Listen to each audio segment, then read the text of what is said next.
हाँ थोड़ी देर कैमरे के पीछे आज इतने लोग हैं, इतने तो कैमरे के आगे नहीं। अब क्या एक एक के कान में आके बोलो तो ताली बजाओ? मतलब आप सब तो ऐसे चुप होगा जैसे सबके सब मिलकर मेरे को श्रद्धांजलि दे रहा हूँ। देखो जितनी भी देर में आपके बीच में हूँ, मैं आपसे वादा करता हूँ कि आपके बीच में ज्ञान की कोई बात नहीं करूंगा, क्योंकि हमारे देश में विधायक जी ज्ञान की स्थिति बहुत खराब है। और आपको विधायक जी इसलिए प्रणाम करता हूँ क्योंकि आप पहली बार विधायक बने हैं, और जिस उम्र में आप विधायक बने हैं ना, हमारी देवास में इस उम्र के लोग तो पटवारी परीक्षा का फॉर्म भर रहे हैं। प्रणाम करता हूँ आपने जो अपने लक्ष्य की प्राप्ति की मेरे पहले भुवन जी ने काव्य पाठ करा, उन्हें बधाई देना चाहता हूँ। उनकी आवाज बड़ी सुरीली थी और मेरे को 11:33 पे आदरणीय ने खड़ा किया है, लेकिन मैं आपसे वादा करता हूँ, मैं आपको बताना चाहता हूँ कि ये जो समय है, ये मेरा कविता पढ़ने का समय नहीं है, ये मेरा पीपल को उल्टा लटकने का समय है। तालियां कमजोर है, ढंग ढंग की फिल्म देखनी तो 2 4 5 विज्ञापन झेलना पड़ते हैं। अभी जो गए थे ये सब विज्ञापन है, फिल्म आपके सामने अब स्टार्ट हो रही है। क्योंकि साहब हम इस पुण्य धरा पे खड़े हैं, हमारे बीच में जो है डॉक्टर सूर्य नारायण शुक्ल जी की हम पुण्य तिथि मना रहे हैं, और 4 पंक्ति के लिए पढ़ना चाहता हूँ कि पेड़ के साथ में जैसे लताएं रहती है, हाथ खोल लेना, कि पेड़ के साथ में जैसे लताएं रहती है, बंद कमरे में भी जैसे हवाएं रहती है, और वो संग में रहे या ना रहे मगर फिर भी उम्र भर संग में उनकी दुआएं रहती है, उम्र भर संग में उनकी दुआएं रहती है। तो साहब बड़ा अच्छा कवि सम्मेलन का मंच है, 4 कवि शहीद हो गए। भगवान इन चारों की आत्मा को शांति प्रदान करें। और साहब समझता तो जब इन्होंने क्या, अपन वीर की बात करते नहीं, क्योंकि आज सुबह जब मैं घर से चला, हनुमान जी के दर्शन करने जा रहा था, एक श्रीमान जी मेरे से टकराए। मैंने कहा आप कौन? बोले मैं सुलेमान। बोले आप? मैंने कहा तू सुलेमान? तो मैं हनुमान। बोले आप हनुमान? मैंने कहा बिल्कुल हो। बोला हनुमान हो तो सीना चीर के दिखाओ। मैंने कहा अभी कवि सम्मेलन में जा रहा हूँ, जब लौटूंगा तो सीना चीर के दिखा दूंगा। बोले नहीं अभी दिखाओ। मैंने कहा मेरे पास न तो ब्लेड है, न चाकू है, न तलवार है, अभी कुछ भी नहीं है, सीना चीर के कैसे दिखाऊं? तो दौड़ के गया और नई की दुकान से एक ब्लेड लेके आ गया। बोले सीना चीर के दिखाओ। लेकिन साहब यहाँ पे भगवान श्री राम का गीत हुआ है, और राम नाम में वो शक्ति होती है कि एक बार जो इंसान राम का स्मरण कर ले और जिस काम को अंजाम देता है उस काम में सफलता मिल जाती है। मैंने उसी समय ब्लेड ली, भगवान श्री राम का नाम लिया और सीना चीर दिया। वो सुलेमान अस्पताल में भर्ती है, 18 टाके आए हैं, पुलिस मेरे को ढूंढ रही है, मैंने कविता पढ़ा उसके बाद भी ताली नहीं बज रही है। हम तो पीड़ा को झेलने वाले लोग हैं। 2 साल कोरोना के, जिसको देखो उसके चेहरे पे मास्क, जिसको आओ ये बाल के वास्तु शास्त्र के हिसाब से कटवाए, इधर किचन इधर बेडरूम, दुकान पे कटवाए क्या घर पे ही काट लिए। बड़ी दिक्कत है साहब, ये नाम की समस्या है। अब ये कविगण मिलकर नाम रख देते, इन्होंने मेरा नाम रख दिया कुलदीप रंगीला, लेकिन मेरी पीड़ा ये भाई साहब का नाम रंगीला पर ऊपर वाला रंग देना ही भूल गया। ये करने की आवश्यकता नहीं है, यहाँ 5-25 ऐसे भी दिख रहे जिनको बाल लेना भूल गया। नहीं मैं गंजों का बड़ा सम्मान करता हूँ, इसलिए करता हूँ कि जो गंजे होते हैं ये हमारे देश में 2 प्रकार के होते हैं। एक होते हैं पूर्णगंज अर्थात बिना पकड़े का मकान, दूसरे होते हैं अरवलगंज जिनका बीच का मैदान साफ, दोनों तरफ थोड़े थोड़े बाल, इनको देखो तो ऐसा लगता है जैसे खाली बस में दोनों तरफ सवारियां लटक के जा रही हो, वही विदाउट टिकट। ऊपर से इनके बड़े बड़े कान ऐसे लगते हैं जैसे कोई साइकिल पे तो दूध की टंकियां लटका के ले जा रहा हो। ये गंजों का आनंद है। मेरे घर के पड़ोस में एक चंपालाल जी रहते हैं, उनकी खोपड़ी पे एक भी बाल नहीं। हम उनको प्रेम से इकबाल बोलते हैं। वाह। अब उनका 8 साल का पोता उनकी खोपड़ी पे ट्रक चला रहा नकली, और 5-7 मिनट तो दादाजी को आनंद आया। फिर जो ट्रक के छोटे छोटे पहिए होते हैं वो दादाजी को गड़ने लगे तो दादाजी जोर से चिल्लाए, बोले क्या कर रहा है? बोला कुछ नहीं दद्दू, ट्रक चला रहा हूँ। बोले मेरी खोपड़ी कोई ट्रक चलाने की जगह है? बोला दद्दू दद्दू, ये हिंदुस्तान का एक मात्र ऐसा हाईवे जिसपे एक भी टोल टैक्स नहीं है। तालियां कमजोर है।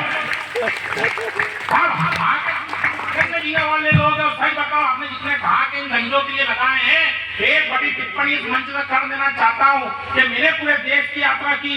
गंगटोक, गुवाहाटी, हैदराबाद, इंफाल, जयपुर, लखनऊ, पटना, पणजी, शिमला, शिलांग, श्रीनगर, तिरुवनंतपुरम, पर पूरे विश्व में ये गंजे एकमात्र ऐसे प्राणी होते हैं जिनका कोई बाल भी बांका नहीं करता। ये आनंद साहब, हम मस्ती में जीने वाले की बात करते हैं, ये फोकट की बात कर रहे थे।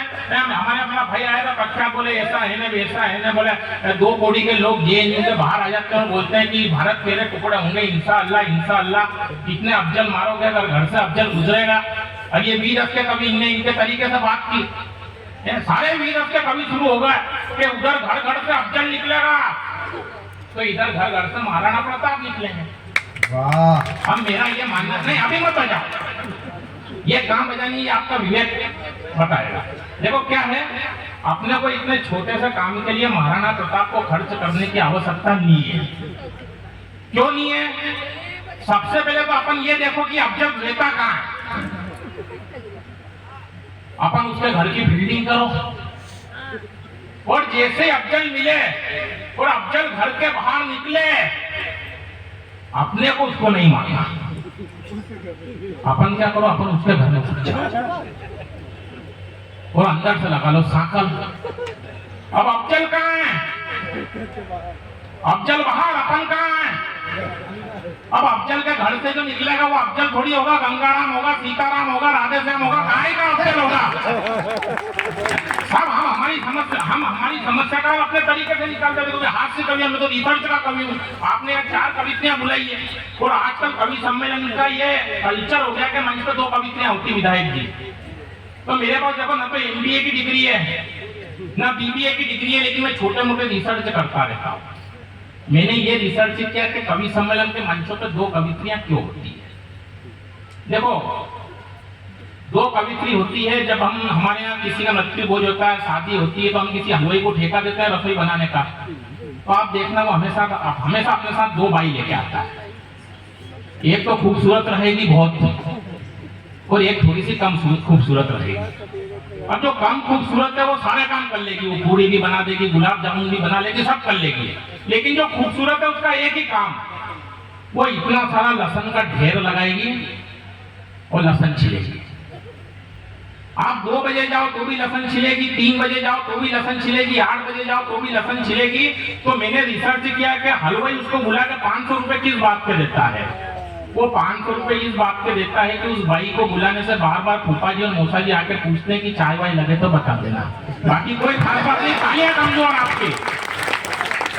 भाई मैं रिसर्च का कभी ये बात कर रहे थे, बोले राहुल गांधी, मेरे को राहुल, देखो मैं जिंदगी में सारे काम कर लेता हूँ, लेकिन राहुल गांधी पे जिंदगी में कोई टिप्पणी नहीं करता, ना मैंने मंच पे कभी की।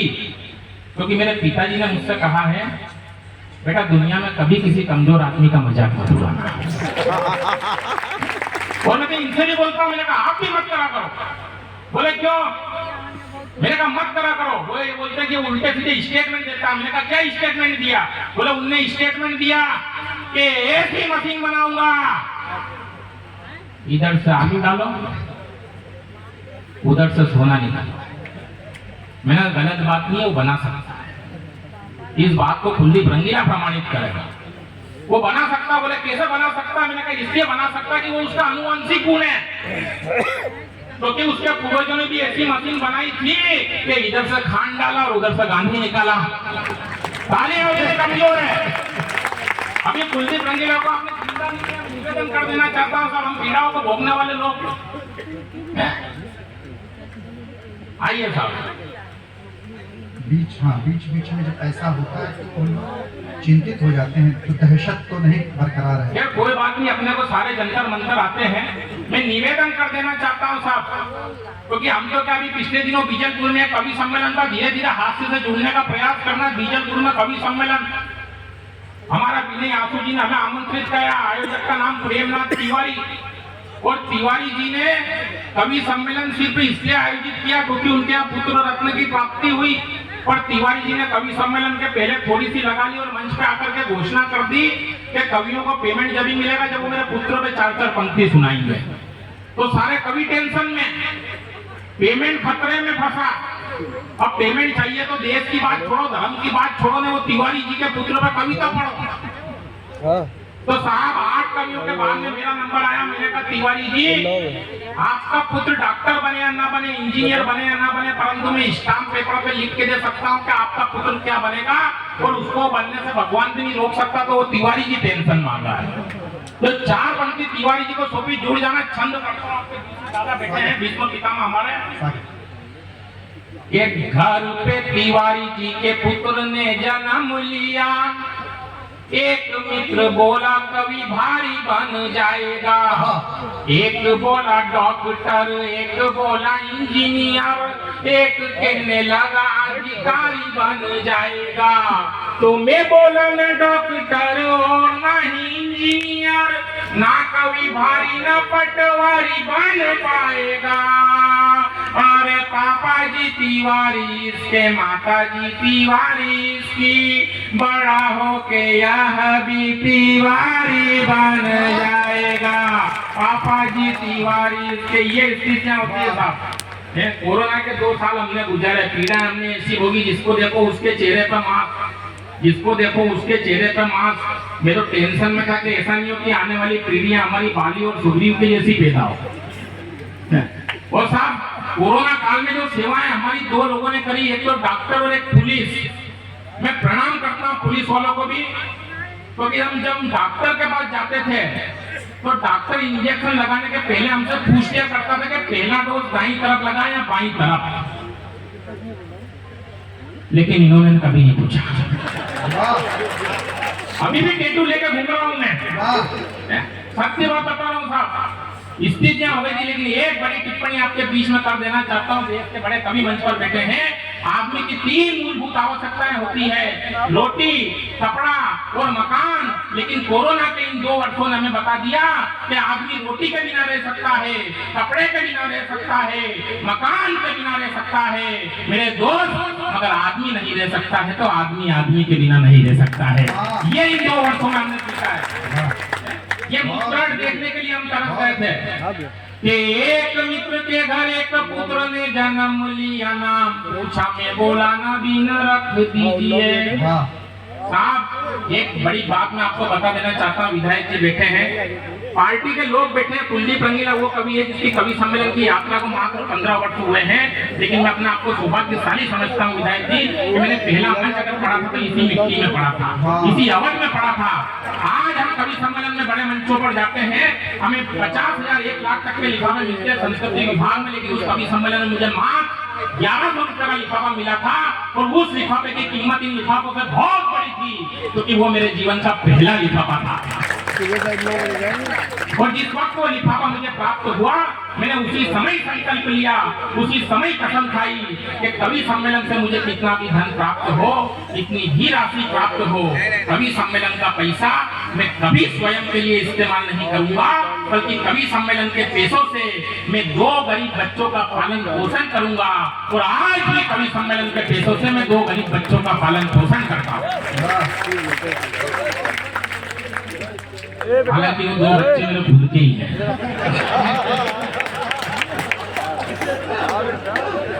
बहुत अच्छे, तालियां कमजोर है।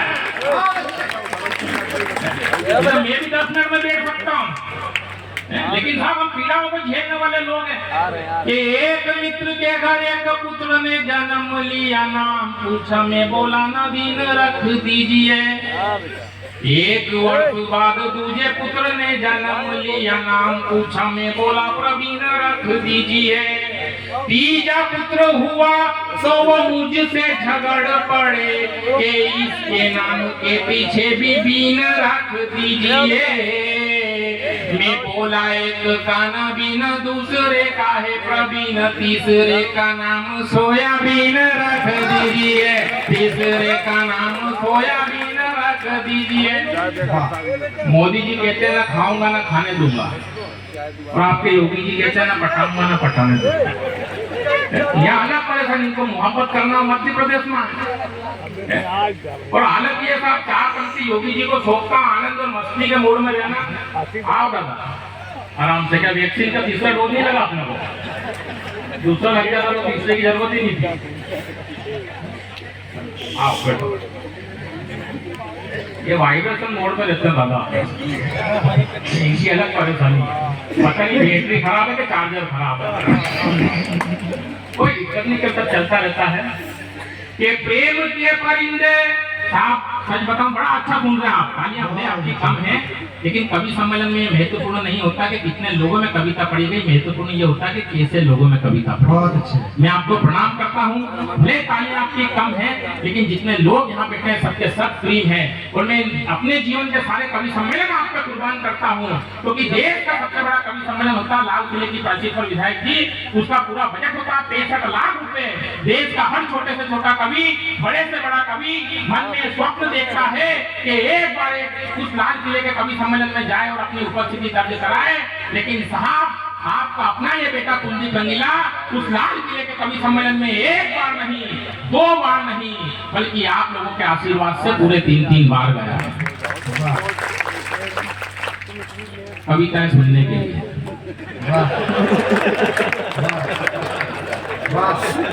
बहुत अच्छे। अरे टेंशन में ये प्रेम के परिंदे नित्य। और साहब एक बात कहना चाहता हूँ, जितनी भी भीड़ है ना, ये तो सब हंसी ठिठोली की बात है, रात भर हम आपको हंसा सकते हैं। मैं ये देना चाहता हूँ, जिन महान शख्सियत का पूर्ण स्मरण हम यहाँ पे कर रहे हैं, स्थिति है कि जितनी भीड़ है यहाँ, जितने लोग बैठे हैं, वो सबके सब राष्ट्र भक्तों की भीड़ है। क्योंकि राष्ट्र जो ही मिलकर हिंदुस्तान में एक फिल्म का निर्माण करते हैं जिसका नाम होता है लाल सिंह चड्ढा। 350 करोड़ में बनने वाली वो फिल्म भी इतने लोग इकट्ठे नहीं कर पाती जितने लोग इस सम्मान समारोह में विधायक इकट्ठे किए हैं। इसलिए मैं आपको प्रणाम करता हूं। आप मोबाइल में लगे, लेकिन मोबाइल का सदुपयोग अगर 20 वर्षों में हमने पहली बार किया है तो वो ये किया है कि एक फिल्म का बाइकआउट किया। हमने क्यों बाइकआउट कर दिया साहब? हमने बॉलीवुड का भाई, हम भगवान को जिसको पूजते हैं, पूजा करेंगे, सूर्योदय का रंग है भगवा, वो बताते हैं बेशरम रंग। आमिर खान की पूर्व पत्नी किरण कहती कि मुझे हिंदुस्तान में रहने में डर लगता है। पिछले दिन मेरे को एयरपोर्ट पे मिल गई, मुंबई एयरपोर्ट पे। मैंने कहा मैडम एक बात बताओ, हिंदुस्तान में किससे डर लगता है? मोदी जी चीते लेकर आए, उनसे डर लगता है? बोले नहीं। मैंने कहा फिर कुलदीप रंगीला से डर लगता है? बोले नहीं। मैंने कहा फिर किससे डर लगता है? बोले हिंदुस्तान में मेरे को शाहरुख खान से डर लगता है। मैंने कहा शाहरुख खान से क्यों डर लगता है? बोले शाहरुख खान हमेशा कहता आई लव यू किरण। सब परेशानियां वही फंसी है। ये मोबाइल आ गया भाई साहब। याद आती मुझे 4 पंक्तियां कि हर कश्ती का साइल नहीं होता, हर जहाज में मिसाइल नहीं होता। वो तो धन्यवाद 2 अंबानी बंधुओं को, वरना आज हर एक हाथ में मोबाइल नहीं होता। और मोबाइल की ये स्थिति था, जिसको जो सुबह उठ के भगवान से प्रार्थना करते थे, करावे वस्ते लक्ष्मी कर मध्य सरस्वती, आज सुबह उठ के मोबाइल देखते हैं। आज सुबह मोबाइल पे एक मैडम ने स्टेटस डाला भाई साहब, और स्टेटस क्या डाला? मैं जिंदगी में कभी शादी नहीं करूंगी और ना अपने बच्चों को करने दूंगी। वाह वाह। मत बजा इतनी खाली कवि सम्मेलन के बाद में सारे कवि मंच के पीछे बैठ के बजा लेंगे। ये हालत हो गई। मैं सुनीता नाम की लड़की से मोहब्बत करता था, बहुत अच्छे। मैं सुनीता नाम की लड़की से मोहब्बत करता था, सुबह शाम उसे पाने की ईश्वर से इबादत करता था। उस लड़की ने भी मुझसे बेइंतहा प्यार किया, और 3 वर्षों की मोहब्बत के बाद उसने अयोध्या में मिलने का मेरा प्रस्ताव स्वीकार किया। पर 3 वर्षों की मोहब्बत का परिणाम पूरी तरीके से व्यर्थ और बकवास निकला। मैं जिसे सुनीता समझता रहा वो कोई सुभाष निकला। ये हालत है। और साहब तारीख तो अगली पंक्ति में बजाना के मैं जिसे सुनीता समझता रहा वो कोई सुभाष निकला। इच्छा तो ये हो रही थी कि उसका खून कर दूं, इच्छा तो ये हो रही थी कि उसका खून कर दूं, मगर मैं चुपचाप था, क्योंकि वो सुभाष और कोई नहीं, मेरे दोस्त सतीश का ही बाप था। वो सुभाष और कोई नहीं। लेकिन हमने अभियान चलाया कि लाल सिंह चड्ढा को, और क्या फिल्में हो गई है, ये बुजुर्ग लोग बैठे हैं साहब, इनके जमाने में फिल्में आती थी, फिल्मों के नाम ही बड़े प्यारे होते थे, नदिया के पार, जय संतोषी माँ, और आजकल फिल्में आती, नाम होते हैं टॉयलेट। गाने पहले परसों के दिन टेलीविजन पे एक गीत देखा, एक महिला ने पिंजरे में तोते को रखा, उस तोते के सामने गाना गा रही, और गाना कौन सा गा रही? आज मैं जवान हो गई हूँ, वो मिट्ठू मियाँ, तो पिंजरे में से तोता बोलता है। ये गीत होते थे।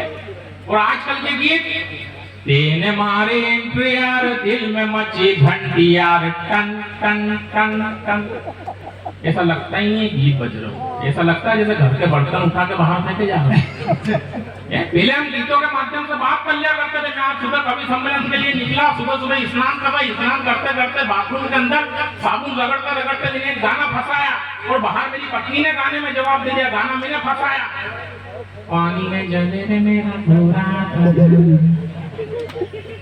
तो बाहर झाड़ू लगाते लगाते मेरी धर्मपत्नी शुरू हो गई, अरे धीरे धीरे बोल कोई सुनना ले कोई सुनना ले। ये गानों की स्थिति हो गई साहब। जब दूल्हे राजा घोड़ी पे बैठ के जाते थे बारात लेके, तो गाना बजता था कि बहारो फूल बरसाओ मेरा महबूब आया है। अभी हमारे यहाँ बारात निकल रही देवास में, और बैंड वाला कौन सा गाना बजा रहा? तुझे दूल्हा किसने बनाया रे भोतने के, तुझे घोड़ी किसने चढ़ाया रे भोतनी के। ये हालत है।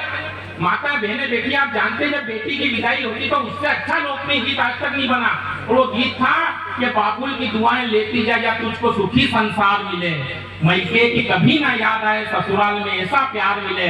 अभी हमारे यहाँ इंदौर में एक लड़की विदा हो रही है, एक बेटी विदा हो रही है, विदाई के टाइम पे बैंड वाला गीत बजा रहा, और गीत कौन सा बजा रहा?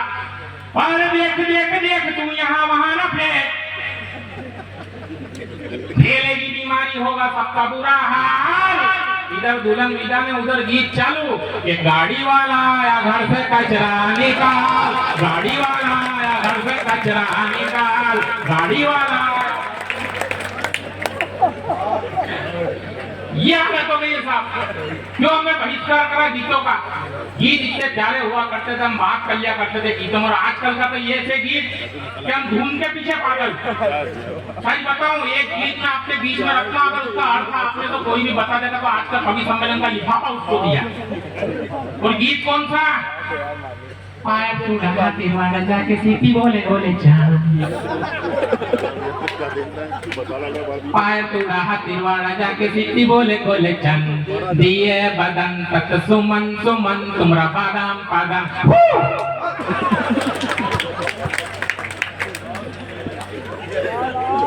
आप क्या समझ रहे हो, मैंने सही कहा है? हमने बहिष्कार कर दिया। सीरियल हमारे ऐसे आ गए, माता बहने हैं एकता कपूर के सीरियल देखती है, और एकता कपूर के सीरियल कौन से होते हैं? एकता कपूर के सीरियल वो होते हैं जिन्हें देखने के बाद घर की एकता कपूर की तरह उड़ जाए। इसका रिश्ता उसके साथ, उसका रिश्ता उसके साथ, उसका इसके साथ, और सीरियल का नाम पवित्र रिश्ता। ये हालत हो गई है साहब। हमने क्यों साउथ की फिल्मों की तरफ गए कि पुष्पा राज में झुकेगा नहीं साला, और पूरी फिल्म में झुकते चल रहा है। लेकिन साहब, काली अगली टिप्पणी में मांगता हूं आपसे कि पुष्पा राज झुके न झुके, ये कुलदीप रंगीला झुकेगा। पुष्पा राज झुके न झुके, ये कुलदीप रंगीला झुकेगा। ये सत्य है कि झुकने वालों में हमारा नाम दर्ज नहीं होता है, लेकिन साहब अगर झुकने से हमारे रिश्तों में मजबूती आती है, तो फिर हमें झुकने में कोई हर्ज नहीं होता है, फिर हमें झुकने में कोई हर्ज नहीं होता है। कुलदीप रंगीला झुकेगा, उसके आगे झुकेगा जिसके मस्तिष्क में उसके पिता और उसकी माई है, उसके आगे झुकेगा जिसने इस देश के लिए अपनी जान गंवाई है, अरे उसके आगे झुकेगा जिसकी इस मिट्टी के प्रति सच्चाई है, और कुलदीप रंगीला उसके आगे झुकेगा साहब जिसने हिंदुस्तान में फिल्म द कश्मीर फाइल बनाई है, उसके आगे झुकेगा जिसने हिंदुस्तान में फिल्म द कश्मीर फाइल बनाई है। वरना क्या है, हालत तो ये हो गई है साहब देश के बड़े कवि अभी मंच पे पढ़ना बाकी है। मैं एक छंद जो पढ़ रहा था आपके बीच में, योगी जी पे छंद पढ़ के एक छोटी सी कविता पढ़कर स्वागत है, ग्रहण स्वागत करूंगा। है, स्वागत है। हालत क्या है, मोदी जी कह रहे हैं ना खाऊंगा ना खाने दूंगा, योगी जी कह रहे हैं ना पटाऊंगा ना पटाने दूंगा। अब आनंद लेना, तालियों का थोड़ा सा घनत्व बढ़ा देना साहब, क्योंकि सुलेमान अस्पताल में भर्ती है और उसको 18 टाके आए हैं। हाँ, ये प्रेम के परिंदे नित्य प्रेम गीत बोलते थे, आज यहाँ उनके पिताजी बोलने लगे। और सीटियां बजा के नित्य लैलाओं को छेड़ते थे, सर को झुका के हाँ जी बोलने लगे। तो कुछ मजनू तो इतने ज्यादा डरे हैं कि विवाह के लिए भी वो नाजी बोलने लगे। और कुछ शादीशुदा लोग योगी जी से डर कर बेगम को अपनी बुआ जी बोलने लगे। बेगम